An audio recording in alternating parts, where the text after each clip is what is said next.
உலகத்தில் பூவெல்லாம் உன் போல அழகில்ல, நானும் உன் அம்மாவும் பண்ணாத தவமில்ல.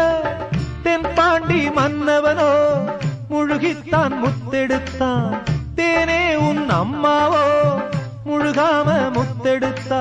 கண்ணே தெய்வம் கண்டேன் உந்தன் கண்ணே சந்நிதி, ஓ முத்தம் பட்டு எச்சில் பட்டா கொஞ்சம் நிம்மதி. சின்ன சின்ன பூவே நீ கண்ணால் பாரு போதும், தொட்டு தொட்டு